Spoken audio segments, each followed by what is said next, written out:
Shalom jemaat yang terkasih, puji Tuhan kalau hari ini kita masih diberi kesehatan dan bisa beribadah bersama-sama, baik beribadah secara onsite di tempat ini maupun jemaat yang beribadah secara online di rumah. Saya mengundang jemaat sekalian untuk bangkit berdiri. Mari kita mempersiapkan hati, kita akan segera memulai ibadah karena berada di bait sucinya.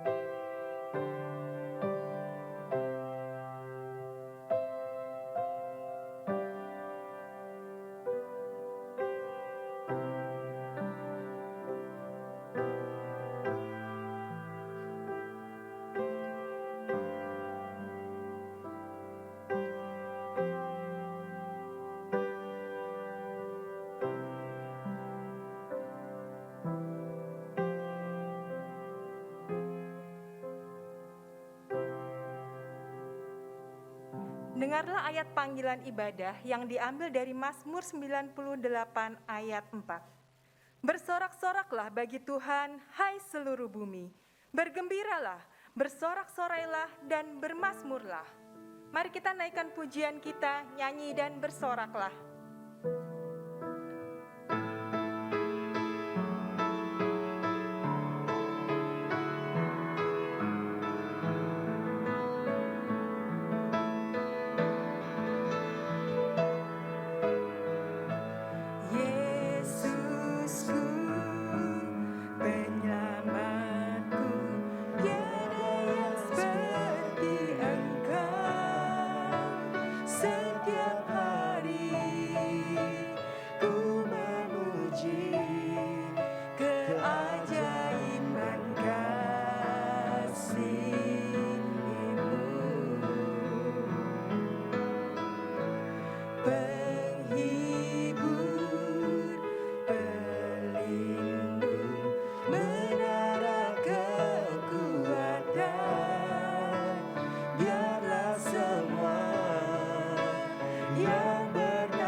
Tiada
Jemaat dipersilakan duduk. Tuhan kita selalu menunggu dan merindukan kita untuk datang mengakui segala dosa-dosa kita. Karena itu marilah dengan kerendahan hati kita datang bersujud dan mengakui segala dosa-dosa kita. Kita berseru seperti yang terdapat dalam Mazmur 25 ayat 11. Oleh karena nama-Mu ya Tuhan, ampunilah kesalahanku, sebab besar kesalahan itu. Mari kita mempersiapkan diri untuk mengakui dosa-dosa kita. Kita angkat sebuah pujian, sejauh timur dari barat.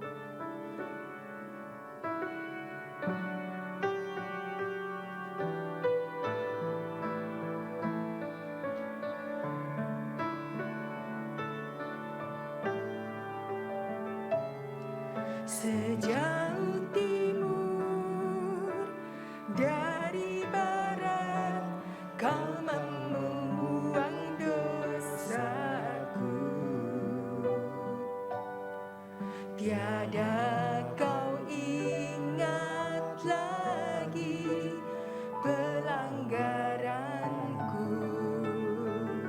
Jauh ke dalam tubir laut, jauh ke dalam tubir laut, Kau melemparkan dosaku. Tiada Kau perhitungkan kesalahanku. Betapa besar kasih pengampunan-Mu Tuhan. Tak Kau pandang hina hati yang hancur. Ku berterima kasih kepada-Mu ya Tuhan. Pengampunan yang Kau beri, pulihkanku. Mempersilahkan jemaat untuk sekali lagi bangkit berdiri.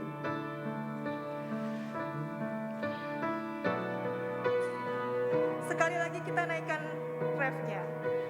Betapa besar kasih pengampunan-Mu Tuhan. Tak Kau pandang hina hati yang hancur. Ku berterima kasih kepada-Mu ya Tuhan. Pengampunan yang Kau beri, pulihkanku.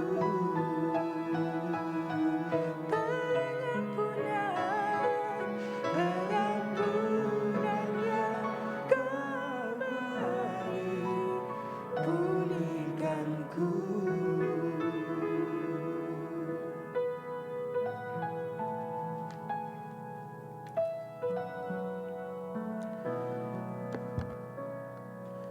Mari kita merendahkan hati kita di hadapan Tuhan, Allah yang Maha Kudus, Allah yang mengerti, mengetahui segala apa yang kita lakukan, dan mari kita mengakui dosa dan kesalahan kita di hadapan-Nya.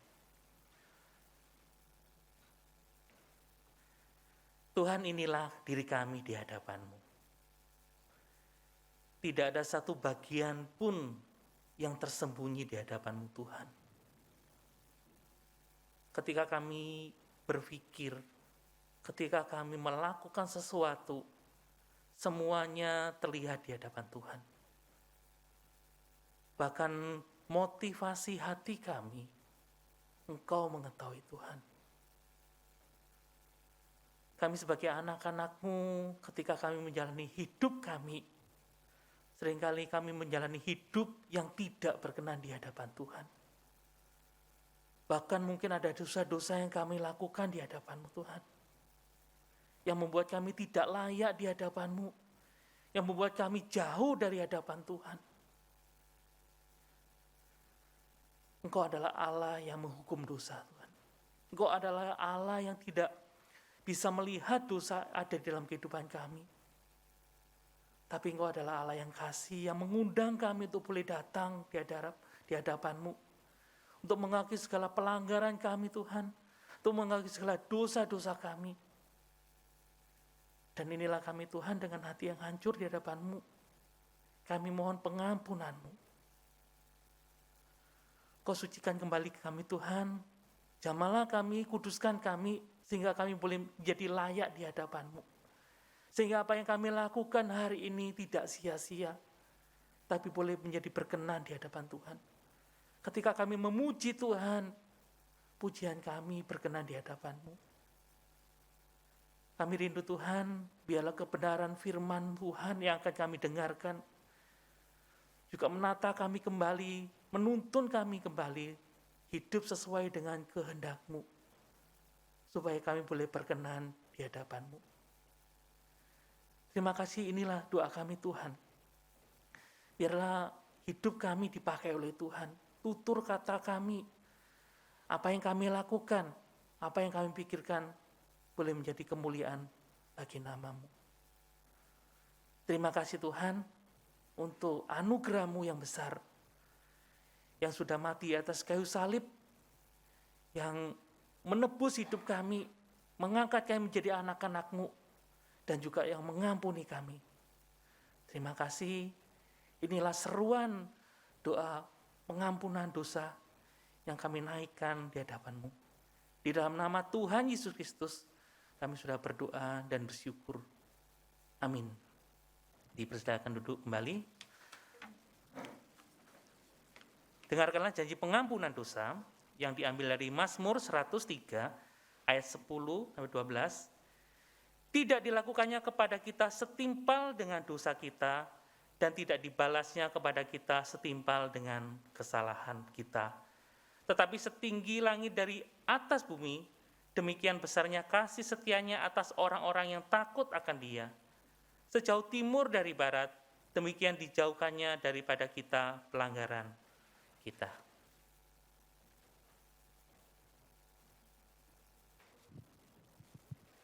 Sebagai umat yang telah ditebus dan diampuni dosa-dosanya, mari kita naikkan nyanyian syukur yang diambil dari KPPK nomor 179. Kini ku milik Yesus.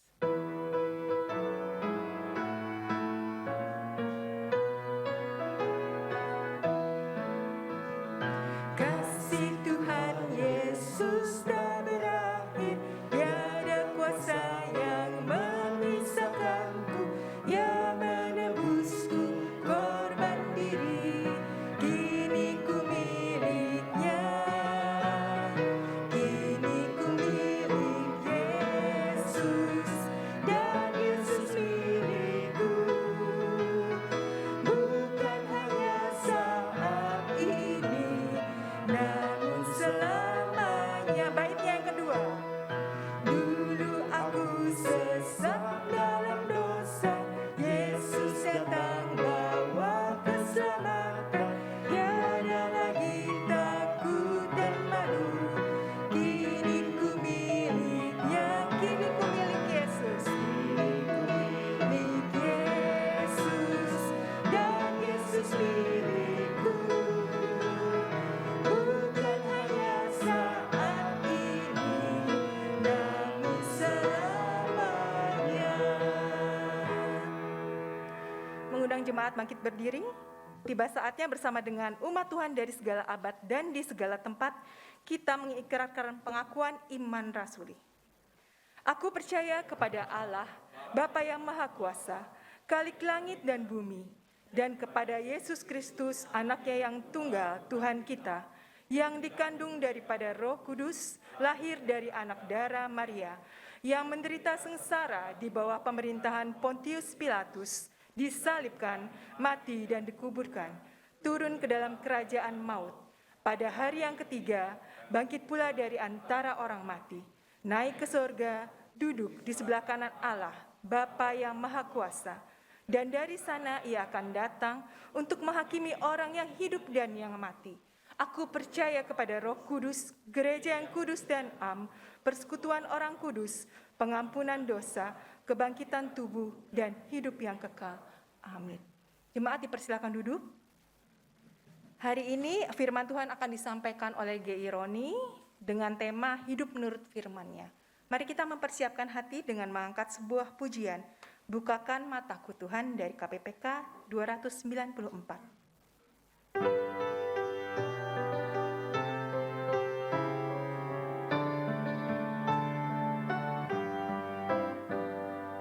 Bukakan mataku Tuhan, untuk lihat kebenaran-Mu.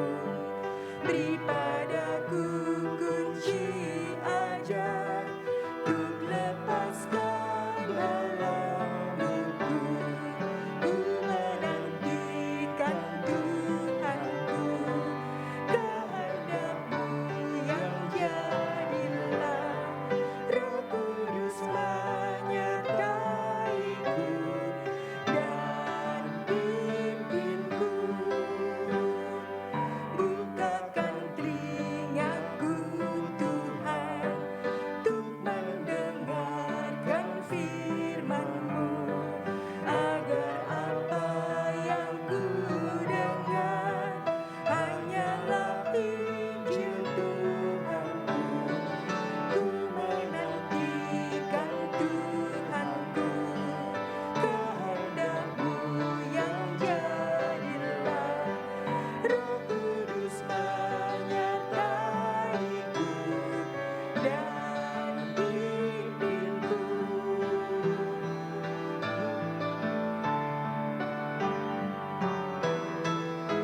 Bukakan mulutku Tuhan, untuk memberitakan Injil-Mu. Buka hatiku, oh Tuhan, penuhi dengan kasih-Mu. Ku menantikan Tuhanku, kehendak-Mu yang jadilah. Roh Kudus menyertaiku dan pimpinku.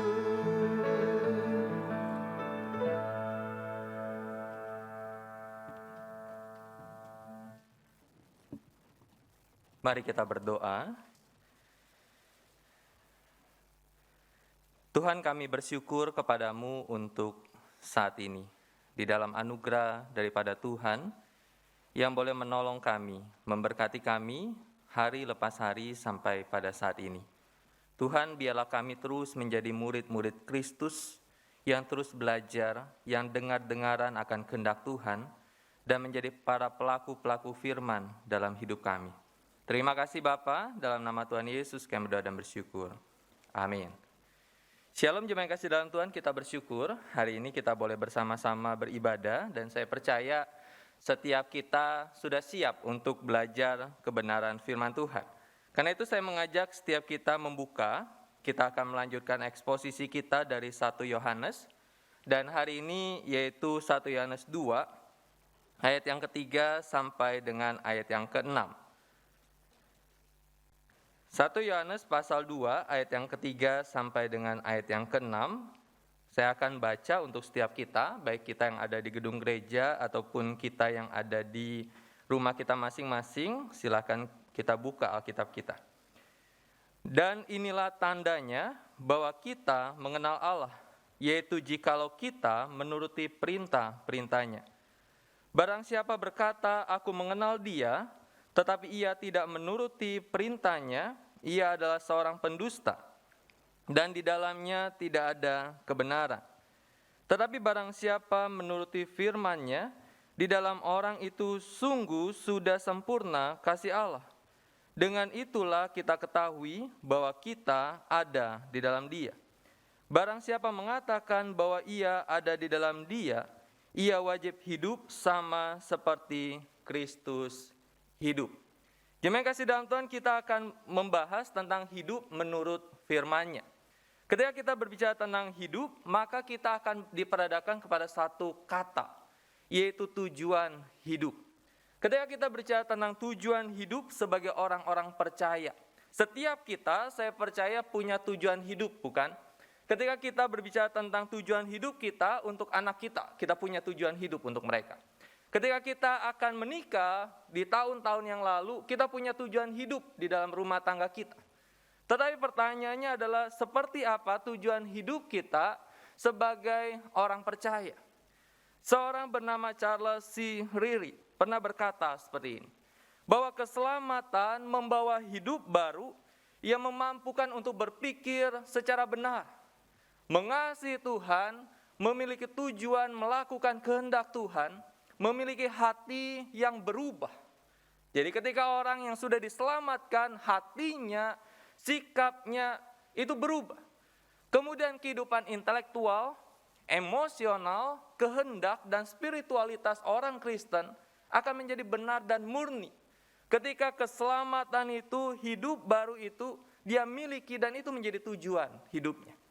Karena itu ketika kita bicara tentang kehidupan orang Kristen, maka kehidupan Kristen adalah memposisikan Kristus satu-satunya dalam hidup untuk mengerjakan segala sesuatu di dalam kita, bersama kita, dan melalui kita. Jadi kalau kita bicara tentang siapa Kristus itu, maka kita akan berkata Yesus itu satu-satunya juru selamat. Tetapi ketika kita bicara tentang memposisikan hidup kita di hadapan Tuhan, maka kita pun harus sama berkata bahwa Kristus adalah satu-satunya dalam hidup kita. Untuk bersama-sama berjalan di dalam kita, bersama-sama dengan kita, dan melalui kita. Percaya pada Tuhan, Yesus adalah awal dari kehidupan kekristenan kita.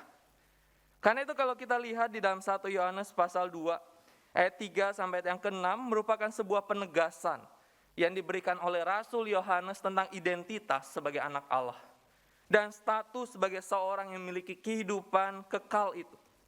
Tidak lepas dari hidup menuruti firman-Nya. Di dalam ayat yang ke-3b misalkan, dikatakan di sana, jikalau kita menuruti perintah-perintahnya. Gimana kasih dalam Tuhan, kata mentaati perintah-perintahnya, menuruti perintah-perintahnya, menyeratkan sebuah ketekunan di situ. Menyeratkan tentang sebuah upaya di situ. Menaati keep itu digunakan sebagai sebuah gambaran seorang penjaga. Kita tahulah penjaga security di rumah kita, tentara yang menjaga perbatasan Indonesia, ataupun saat itu para penjaga yang menjaga perbatasan benteng-benteng. Supaya apa? Supaya musuh tidak bisa masuk. Dan ketika dikatakan menaati, seperti seorang penjaga yang sedang berjaga-jaga di pos, yang sedang berjaga-jaga supaya musuh itu tidak menyerang, supaya musuh itu tidak lolos untuk bisa masuk dan menyerang. Dan itulah gambaran dari Yohanes ketika dia berkata bahwa kita sedang menaati perintah-perintahnya, maka kita sedang untuk bertekun dan di dalam upaya untuk mentaati perintah daripada Kristus. Ketika kita bicara tentang hal ini, maka Yohanes mengajak kita berpikir, mengajak kita menyadari bahwa musuh senantiasa menyerang dan mendominasi hidup kita dengan berbagai godaan yang akan menghancurkan kita. Kalau saya tanya, banyakkah serangan itu yang dilakukan oleh musuh-musuh kita? Oleh si jahat itu, yang berupaya untuk menjauhkan kita dalam kedekatan kita dengan Tuhan. bangun pagi, ketika kita bekerja, ketika di tengah-tengah keluarga, kalau kita tidak berjaga-jaga, banyak sekali godaan, hal-hal yang mendominasi hidup kita, yang seringkali membuat kita tidak tekun untuk mentaati akan kehendak Tuhan. Karena itu ketika kita melihat akan hal ini, maka Yohanes berkata, ayo lawan. Kita harus waspada dengan kita mentaati perintahnya yang telah diberikan oleh Kristus. Penjaga yang setia itu tidak pernah santai. Orang Kristen yang setia tidak pernah santai di dalam kehidupan spiritualitasnya. Orang Kristen yang setia akan senantiasa berjaga-jaga di dalam kehidupan spiritualitasnya. Orang Kristen yang setia tidak akan pernah berkata, kayaknya situasi aman kok. Kayaknya situasi nggak ada, sang jahat itu nggak akan pernah untuk sedang mengintai saya. Seorang Kristen yang setia, dia akan senantiasa waspada dan rajin. Karena itu ketika kita melihat akan hal ini, maka bila hidup kita menuruti firman-Nya, maka kita akan mengenal Allah. Di dalam ayat yang ketiga dikatakan bahwa kita mengenal Allah. We are made to know God. Kita diciptakan untuk mengenal Kristus, mengenal Allah itu sendiri. To know about Him, mengenal tentang Dia. And to know Him personally. Dan untuk mengenal Dia secara pribadi. Kita diciptakan bukan sekedar untuk diselamatkan. Kristus membuat kita percaya pada Tuhan, bukan hanya sekedar untuk membuat kita masuk surga. Tetapi ketika Kristus menyelamatkan kita, untuk membuat kita makin mengenal akan Allah. Jemaat yang kasih dalam Tuhan, di dalam PL, Perjanjian Lama, mengenal Allah berarti berada dalam perjanjian dengan Tuhan. Dan mempraktikkan cara-cara perjanjian itu. Jadi mengenal Allah berada di dalam ikatan perjanjian. Kalau kita suka baca Perjanjian Lama, maka di sana banyak sekali janji dan ikatan janji antara Allah dengan bangsa Israel. Dan ketika bicara tentang mengenal, maka mereka berada di dalam perjanjian itu. Dan mereka dituntut untuk mereka setia kepada Tuhan di dalam janji itu. Dan mempraktikkan cara-cara perjanjian. Israel ketika mengenal Allah, ketika mereka mentaati perintah, mau nggak mau. Karena itu kalau kita lihat Perjanjian Lama, maka banyak sekali kenapa sih Tuhan itu ketika bangsa Israel melakukan dosa gitu ya, melakukan pelanggaran, maka Tuhan hukum. Karena mereka melanggar perjanjian itu. Sama lah ya, kayak misalnya kita punya perjanjian apapun, perjanjian sewa menyewa, perjanjian jual beli. Ketika perjanjian itu kita langgar, konsekuensi itu ada. Ketika perjanjian dilanggar oleh bangsa Israel, konsekuensi itu ada.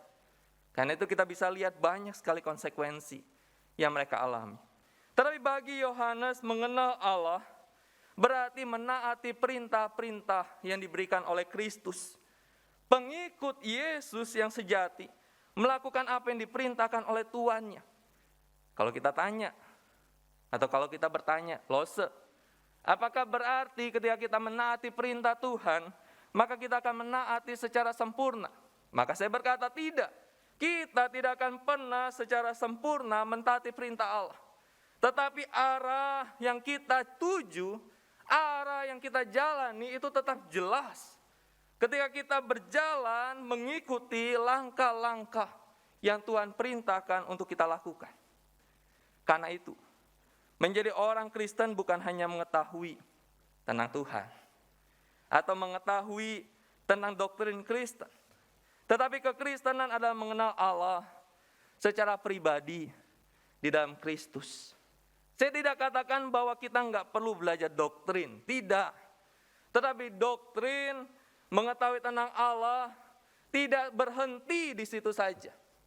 Ketika kita mengenal akan Allah, mengetahui tentang Tuhan, tahu tentang doktrin kekristenan, jangan berhenti pada titik itu saja. Tetapi lanjut itu menjadi sebuah dasar untuk menjadi pengingatan kita tentang sebuah langkah lebih maju, yaitu relasi. Jemaat yang kasih dalam Tuhan, jika kita tidak mengenal Dia, kita bukan seorang Kristen. Tidak peduli seberapa luar biasanya pemahaman doktrin kita. Nanti saya akan tunjukkan contohnya. Atau seberapa banyak kehadiran kita di gereja, seberapa banyak pelayanan kita di gereja. Tetapi kalau kita tidak mengenal akan Allah, punya relasi yang dekat dengan Tuhan, ada sesuatu yang kita pertanyakan di sini. Karena itu, jika kita tidak mengenal Tuhan secara pribadi, maka mungkinkah kita telah diselamatkan? Perbedaan besar antara mengetahui, tahu itu, dan mengenal. Kita mungkin tahu banyak tentang Tuhan. Tetapi jika kita belum masuk ke dalam hubungan pribadi dengan Dia, melalui iman kepada Yesus Kristus, kita tidak mengenal Tuhan secara pribadi. Lalu ada contohnya enggak? Ada. Paulus. Kita tilik sebentar ya tentang Paulus. Paulus itu murid Gamaliel. Gamaliel adalah salah satu guru terkemuka pada waktu itu. Guru besar. Dia punya murid, karena kebiasaan orang Yahudi waktu itu mereka harus punya murid. Mereka pilih orang-orang untuk jadi murid. Dan Paulus adalah murid Gamaliel. Dia mendalami ajaran Yudaisme. Paulus tahu tentang kitab-kitab Ibrani. Hukum Taurat sudah begitu melekat dalam hidupnya. Paulus dengan cermat menjalankan ritual dan perayaan Yahudi. Mengenai hukum, dia pernah berkata gini, mengenai hukum, mentaati hukum Taurat, aku itu enggak bercelah. Aku itu ngelotok nih di sini.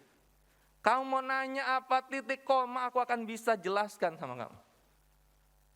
Tetapi kemudian di dalam Filipi 3 ayat yang ke-8, saya ajak kita membuka yuk. Filipi 3 ayat yang ke-8, dikatakan apa di sana? Malahan segala sesuatu kuanggap rugi, karena pengenalan akan Kristus Yesus Tuhanku lebih mulia daripada semuanya. Oleh karena Dialah aku telah melepaskan semuanya itu dan menganggapnya sampah, supaya aku memperoleh Kristus. Dia bukan berkata sekedar menganggap rugi. Tetapi Paulus berkata, aku anggap semuanya itu. Kalau aku tidak mengenal Allah dengan semuanya itu, maka Paulus berkata, aku anggap itu sampah. Sampah yang tidak bisa tergantikan dengan sesuatu yang lebih berharga, yaitu Kristus. Karena itu ketika kita melihat bagian ini, Paulus tahu banyak tentang Tuhan. Tetapi dia tidak mengenal Tuhan secara pribadi. Sampai dia percaya kepada Kristus. Yang kasih dalam Tuhan, apakah kita mengenal Allah secara pribadi melalui Kristus? Bagaimana kita dapat mengetahui bahwa kita mengenal akan Yesus Kristus? Kita dapat mengetahui bahwa kita benar-benar mengenal Kristus jika kita menjalankan ketaatan terhadap firman-Nya. John Calvin pernah berkata seperti ini. Pengetahuan tentang Allah itu manjur. Maksudnya mengenal Tuhan pasti mengubah hati dan hidupmu. Pengetahuan tentang Allah itu pasti mujarab. Kalau manjur itu kan seperti obat gitu ya. Kalau kita minum kepala pusing, kita minum obat menghilangkan pusing kepala, maka ketika kita minum, selesai kita minum, sakit kepala itu hilang. Itu manjur. Pak John Calvin berkata pengetahuan tentang Allah itu manjur. Sesuatu yang di dalam pengenalan tentang Tuhan pasti akan mengubah hati dan hidupmu. Ketika kamu punya relasi dalam firman-Nya, di dalam pengenalan akan Allah, otomatis itu akan mengubah hati dan hidupmu. Jadi kalau orang Kristen tidak pernah diubah hati dan hidupnya, ada sesuatu yang salah dalam pengenalan akan Allah itu. Eric Liddell pernah berkata seperti ini. Satu kata yang paling menonjol dalam mengenal Tuhan, untuk menaati, untuk memiliki damai sejahtera dan jaminannya dalam hidup kita adalah ketaatan. pengenalan kita akan Tuhan harus punya jiwa di situ, yaitu ketaatan. Karena itu mengetahui tentang Kristus tidak akan pernah menyelamatkan kita. Tahu tentang Kristus tidak akan pernah menyelamatkan kita. Hanya anugerah dalam mengenal dan menerimanya sebagai Tuhan dan Juru Selamat yang menyelamatkan kita. Ayo berupaya untuk mengenal, bukan hanya sekedar tahu. Ayo berupaya untuk berelasi, bukan hanya sekedar ilusi, tetapi betul-betul berelasi dengan Tuhan. Karena itu bila hidup kita menuruti firman-Nya, maka kita akan hidup di dalam kebenaran. Di dalam ayat yang keempat dikatakan di sana, barang siapa berkata aku mengenal Dia, tetapi ia tidak menuruti perintahnya, ia adalah seorang pendusta, dan di dalamnya tidak ada kebenaran. Jemaat yang kasih dalam Tuhan, ketika kita hidup di dalam firman-Nya, maka kita akan hidup di dalam kebenaran. Kata kebenaran yang dimunculkan oleh Yohanes di sini menggunakan kata aletheia.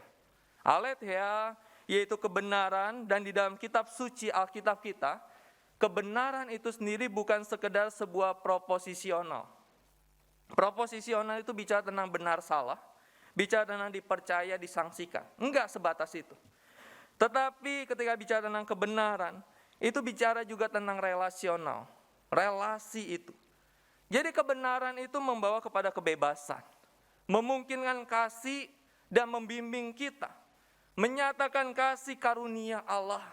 Membawa kesempatan untuk bersuka cita dan memberikan landasan yang kokoh di dalam hidup kita. Kata kebenaran itu mengacu kepada Kristus, mengacu pada Roh Kudus, mengacu kepada firman Allah, mengacu kepada praktik-praktik kehidupan yang mengalir dan menyatu di dalam hidup kita. Kebenaran adalah penciptaan kembali, kebaikan yang dipulihkan di dalam perkataan dan perbuatan yang sesuai dengan kehendak Tuhan. Karena itu ketika kita berkata, kita mengaku, kita mengenal Allah, tapi hidup kita diwarnai dengan berbagai praktik-praktik dosa, memberikan kesaksian palsu. Nanti kalau kita lihat kembali di dalam 1 Yohanes 1, 6, 8, dan 10, tindakan ini tidak menunjukkan hidup di dalam kebenaran. Ketika kita menjadi orang percaya, maka ada perubahan di dalam hubungan kita dengan dosa, dan kita makin menjalani kehidupan yang benar di hadapan Tuhan.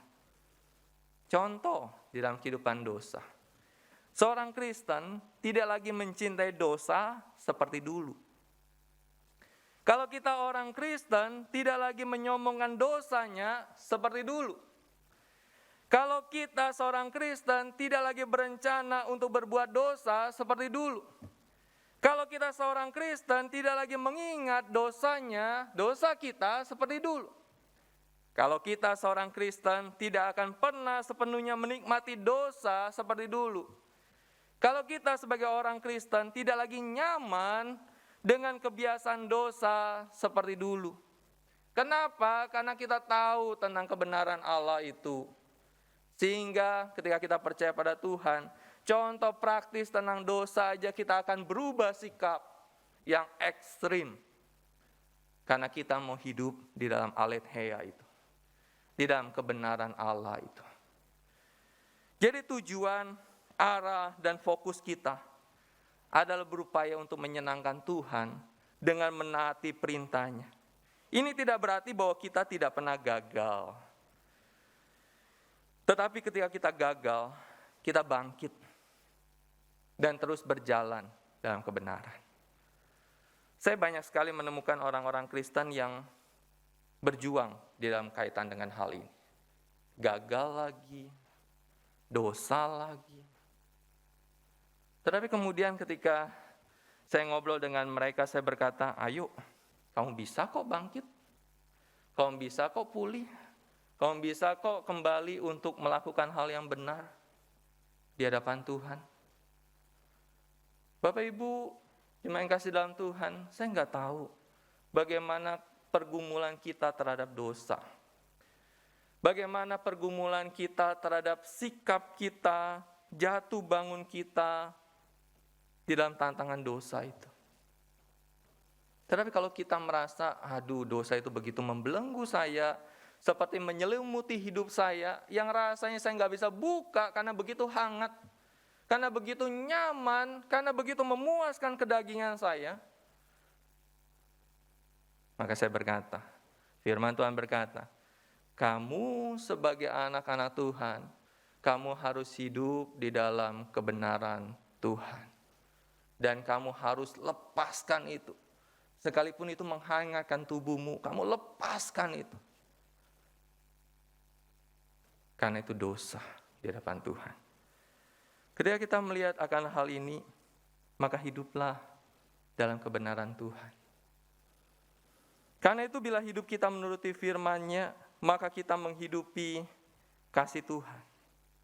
Yang kasih dalam Tuhan, di dalam bagian ini dikatakan ayat yang kelima, tetapi barang siapa menuruti firman-Nya, di dalam orang itu sungguh sudah sempurna kasih Allah. Dengan itulah kita ketahui bahwa kita ada di dalam Dia. Ungkapan kasih Allah, kasih Tuhan, para penafsir itu menafsirkan dua hal, dua sudut pandang, dua penekanan. Yang pertama adalah kasih Tuhan itu bicara tentang kasih Tuhan pada kita. Tetapi yang kedua ada penafsir berkata cinta kita kepada Tuhan. Tetapi bagi saya dan penafsir itu mengajak kita memilih salah satu. Mau pilih mana nih? Kasih Tuhan sama kita atau kasih cinta kita sama Tuhan? Tetapi bagi saya dua hal ini seperti dua sisi mata uang. Dua sisi bicara tentang timbal balik. Dua sisi bicara tentang sebab akibat yang gak bisa dilepaskan. Kalau kita menyadari tentang kasih Tuhan bagi kita yang begitu sempurna, di dalam karya keselamatan Kristus, di dalam penyertaannya dalam hidup kita, maka otomatis kita pun harus meresponi dengan cinta kita kepada Tuhan. Karena itu kalau kita hanya fokus pada satu sisi, menerima kasih Tuhan, bersyukur tentang kasih Tuhan, bersyukur untuk keselamatan daripada Tuhan, tanpa kita meresponi dengan cinta kita sama Tuhan, betapa tamaknya hidup orang Kristen. Betapa egoisnya hidup orang Kristen. Mau nggak sih kalau yang belum nikah atau yang sudah nikah, kita menuntut pasangan kita untuk terus mencintai kita. Siapa di sini udah punya pacar? Atau yang sudah menikah kan kebanyakan ya? Kita menuntut terus pasangan kita untuk mencintai kita, menuntut terus pasangan kita untuk memaklumi kita, tetapi tanpa kita berupaya untuk meresponi cintanya. Capek enggak coba? Ibu-ibu? Saya agak sedikit buat konflik nih. Ibu-ibu kalau misalnya suami bilang, lu harus maklumi gue nih. Kamu harus maklumin saya. Kamu harus cintai saya. Kalau saya pulang kerja, kamu harus siap apapun. Siap kopi, siap makanan di meja. Tetapi sang suami tidak pernah berkata, saya ingin coba juga meresponi kasih-Mu dengan saya mengasihi-Mu. Bapak Ibu, teman-teman, hal itu pun yang terjadi dalam relasi kita dengan Tuhan. Tuhan sudah begitu mengasihi kita dengan kasih yang sempurna. Maka Yohanes berkata, ayo yuk, kasih Tuhan pun berupaya untuk mengasihi Tuhan, berupaya untuk mencintai Tuhan. Dan kalau kita lihat, surat Yohanes itu adalah surat yang berisi tentang perintah Yesus untuk saling mengasihi. John Calvin pernah berkata gini, hukum yang bersifat rohani tidak hanya memerintahkan perbuatan lahiriah, tetapi secara khusus memerintahkan untuk mengasihi Allah dengan segenap hati. Mengasihi Allah dengan segenap hati. Beberapa ayat yang saya kutip dari Yohanes di dalam perkataan Kristus yang dia tulis. Dia tulis ini, penafsir berkata dia tulis beberapa puluh tahun setelah peristiwa kebersamaannya dengan Kristus. Tetapi memori tentang kasih itu begitu melekat. Di dalam Yohanes 14 ayat yang ke-15 dikatakan, jikalau kamu mengasihi aku, kamu akan menuruti segala perintahku. Di dalam Yohanes 14 ayat 21, barang siapa memegang perintahku dan memeliharanya, dialah yang mengasihi aku. Kita lihat korelasinya. Mentaati, mengasihi. Mengasihi, mentaati. Kita telah menerima kasih Allah yang besar dalam keselamatan yang diberikan pada kita. Maka kita perlu menghidupi itu dalam kasih kita kepada Tuhan dalam sepanjang hidup kita.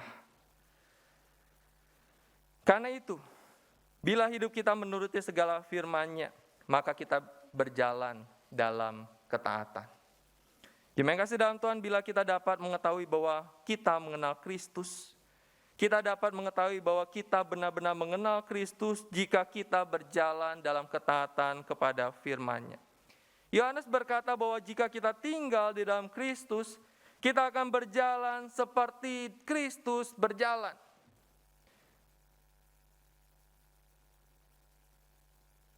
Ini tidak bicara tentang ngikutin cara jalan ya.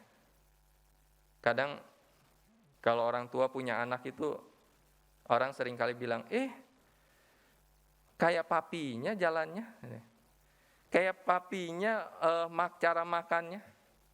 Enggak sebatas itu. Kalau kita sebatas literal seperti itu mengartikan perkataan Yohanes, maka kita akan cari-cari. Kira-kira Alkitab menuliskan bagaimana ya Tuhan Yesus itu cara berjalan. Kaki kiri dulu atau kaki kanan dulu gitu ya. Enggak. Tetapi berjalan seperti Kristus berjalan adalah ketika kita bicara tentang seperti apa hidup Kristus di dalam ketaatannya kepada perintah Bapanya. Ini berarti bahwa Dia adalah teladan hidup kita yang tertinggi. Yesus menunjukkan pada kita bagaimana kita harus hidup di dalam ketergantungan total kepada Bapa dan dalam penyerahan penuh kepada kehendak-Nya. Tidak peduli seberapa sulitnya, tetapi kita bertahan. Setiap orang yang tinggal dalam Kristus harus memiliki fokus dan arah yang sama di dalam ketergantungan total padanya dan melakukan hal-hal yang menyenangkan Dia. Berjalan seperti Yesus berarti kita hidup harus ditandai dengan ketergantungan kita, kebergantungan kita sehari-hari kepada Tuhan. Penyerahan diri kita kepadanya dan ketaatan kepada kehendak-Nya. Tujuan hidup kita secara keseluruhan adalah hidup bagi kerajaan Allah dan kebenaran Tuhan. Kita akan terus berupaya untuk menyenangkan Dia dengan pikiran kita,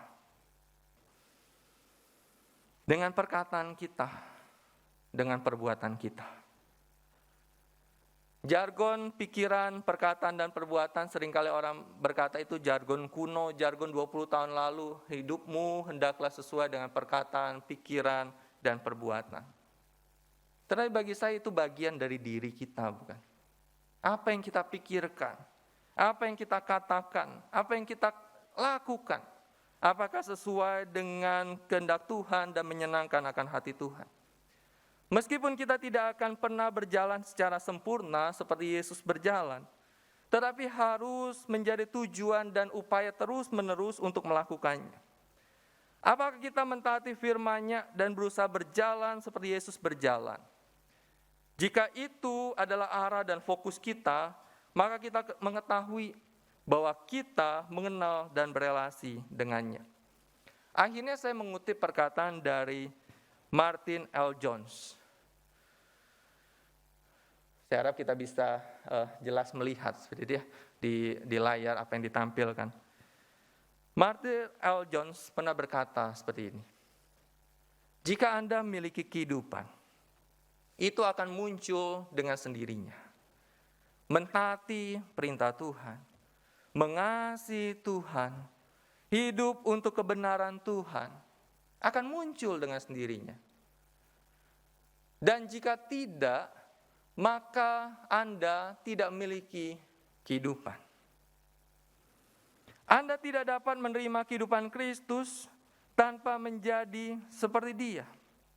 Anda tidak dapat berjalan dengan Tuhan tanpa mentaati perintah-perintah-Nya. Anda tidak dapat mengenal Tuhan tanpa mencintainya. Cinta selalu memanifestasikan dirinya dengan melakukan apa yang diinginkan oleh objek cintanya. Kalau kita berkata kita adalah anak Tuhan, kalau kita berkata bahwa kita adalah murid-murid Tuhan, maka kita harus hidup dalam firman-Nya. Hidup dalam firman-Nya, salah satu hal yang bisa kita lakukan adalah jadi murid. Terima kasih dalam Tuhan, mau nggak mau kita harus jadi murid. Murid untuk masuk di dalam sebuah kelompok untuk memuridkan kita belajar bersama-sama. Saya secara pribadi cukup menyesal dengan hidup saya. Karena saya tidak dibentuk di gereja awal, saya tidak ada kelompok untuk memuridkan. Di STT adalah, gitu ya. Tetapi saya bersyukur gereja kita untuk terus mendorong tentang pemuridan. Jadi murid untuk belajar, mentaati, mengetahui kehendak Tuhan. Sehingga hidup kita adalah hidup dalam firman. Karena itu terus jadi murid.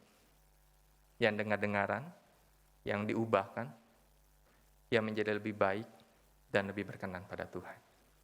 Kita berdoa.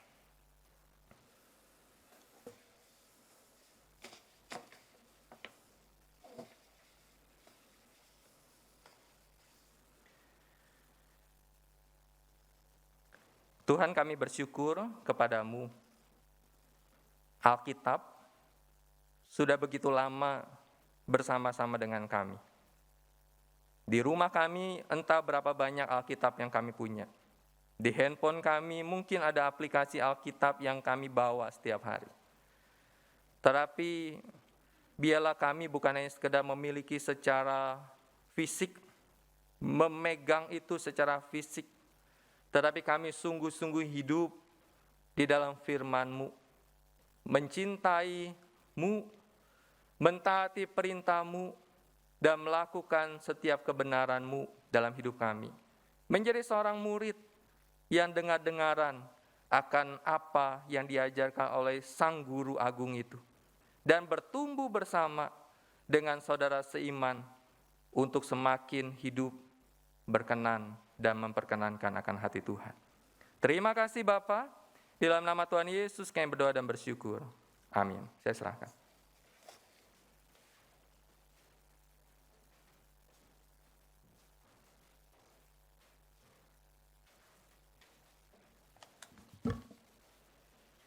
Setiap kali kita beribadah, Tuhan memberikan kita kesempatan untuk memberikan persembahan.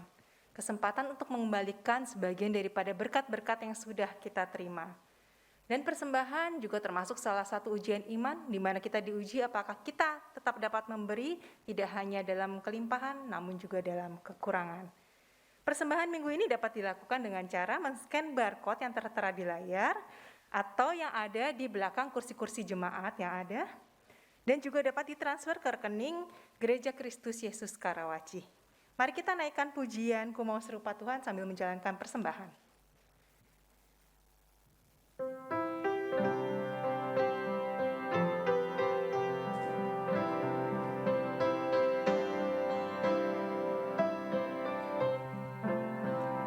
Ku mau serupa Tuhan yang mulia, inilah doa harapanku.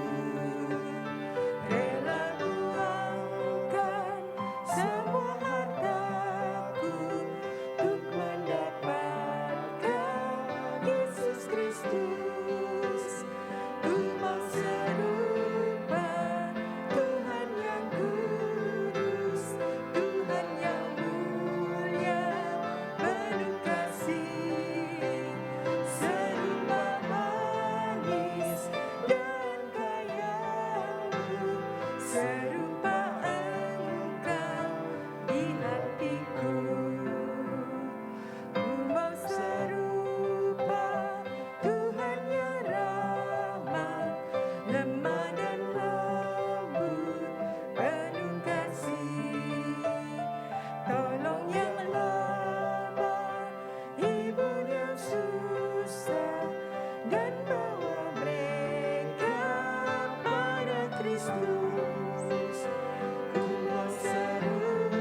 Kita berdoa.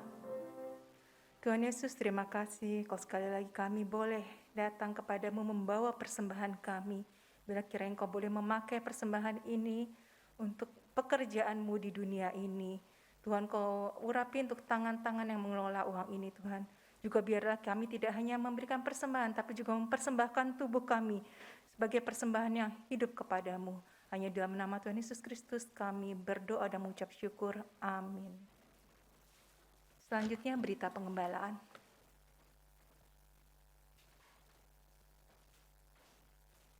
Saudara, biarlah dalam sepanjang bulan Januari, Februari, Maret, eksposisi tentang 1 Yohanes memberikan kita sebuah pemahaman tentang surat 1 Yohanes.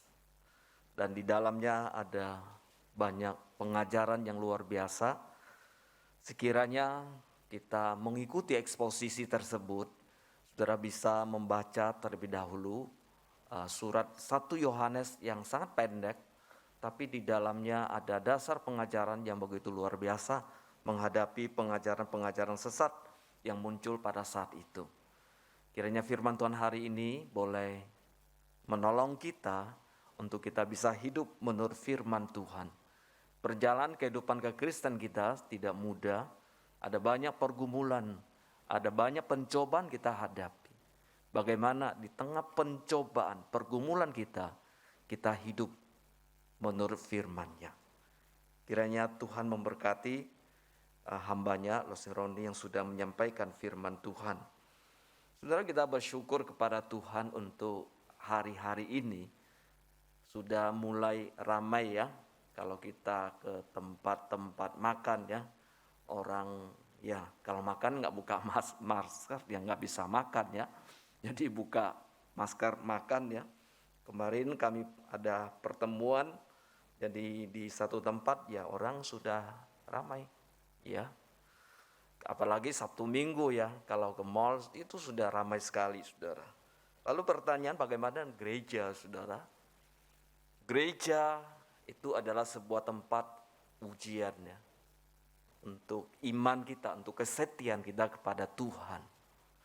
Saudara, kurang lebih 1-2 tahun kita ibadah depan layar ya.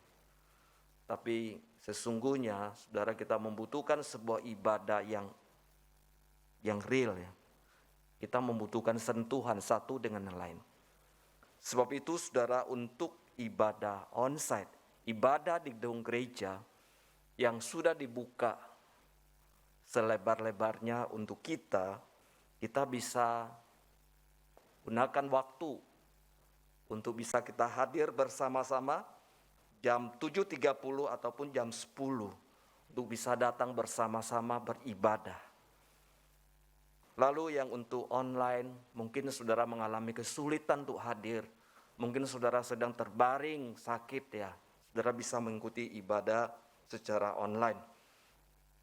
Dan saya menghimbau supaya saudara bisa kembali untuk bisa bertemu dengan saudara-saudara kita seiman dalam satu komunitas kita di gedung gereja untuk bisa beribadah bersama-sama.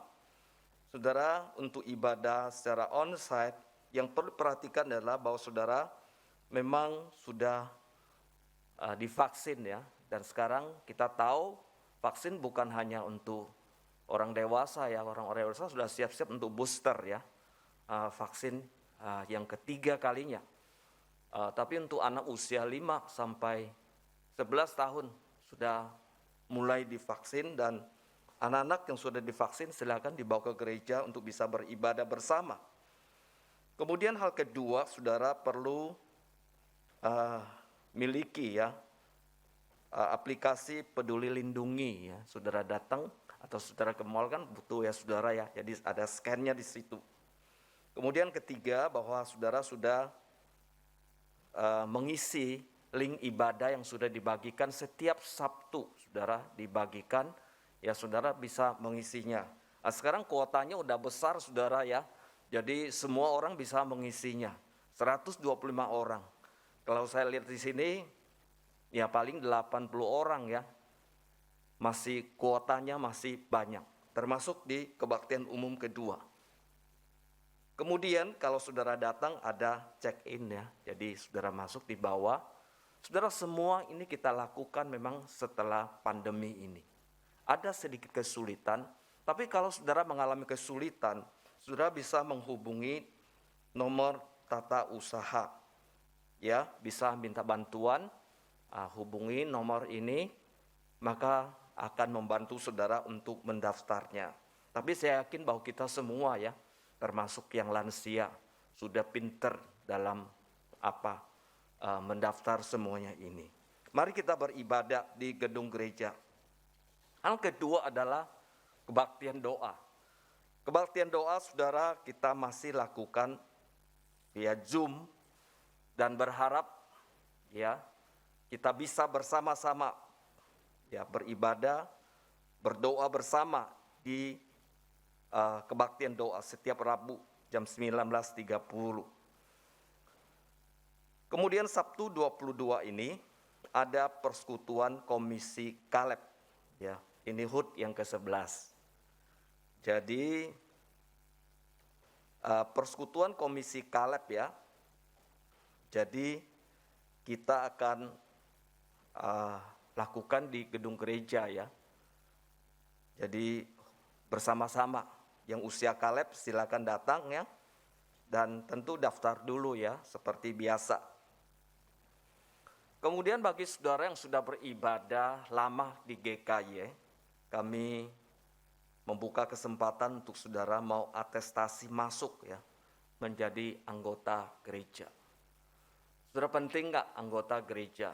Ya tentu penting ya saudara, jangan kita nggak jelas ya. Jadi anggota gereja dan kita bukakan saudara bisa menghubungi di tata usaha. Mungkin hari ini ada saudara-saudari yang pertama kali datang di ibadah ini. Kalau ada, boleh lambaikan tangannya. Ada? Oh, ada. Iya, selamat datang. Ada lagi, bisa lihat ke kiri, ke kanan. Ada di belakang juga. Iya. Jadi kayaknya ini mahasiswa ya. Jadi kita berharap bahwa mahasiswa sudah bisa datang kembali ke kampus ya.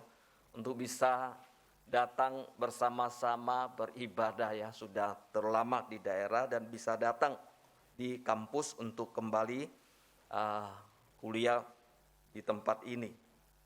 Kemudian saudara bisa mengajak teman-teman ya untuk bisa beribadah bersama di tempat ini. Baik, saya mengundang kita berdiri, saudara, kita akan mengakhiri kebaktian pada hari ini. Kembalilah ke dalam kehidupan sebagai seorang murid Kristus, taatilah firman dan bersaksilah bagi Tuhan, kuatkanlah yang lemah dan bantulah yang kekurangan, kasihlah dan layani Tuhan dengan segenap hatimu. Doksologi. Puji Allah Bapa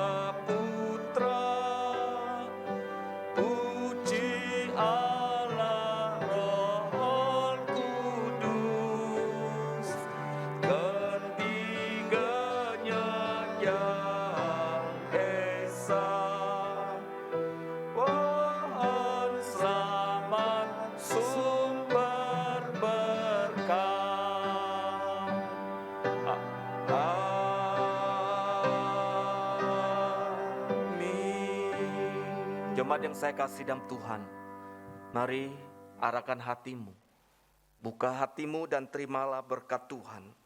Tuhan memberkati engkau dan melindungi engkau. Tuhan menyinari engkau dengan wajah-Nya dan memberi engkau kasih karunia. Tuhan menghadapkan wajah-Nya kepadamu dan memberi engkau damai sejahtera saat ini dan sampai selama-lamanya. Amin.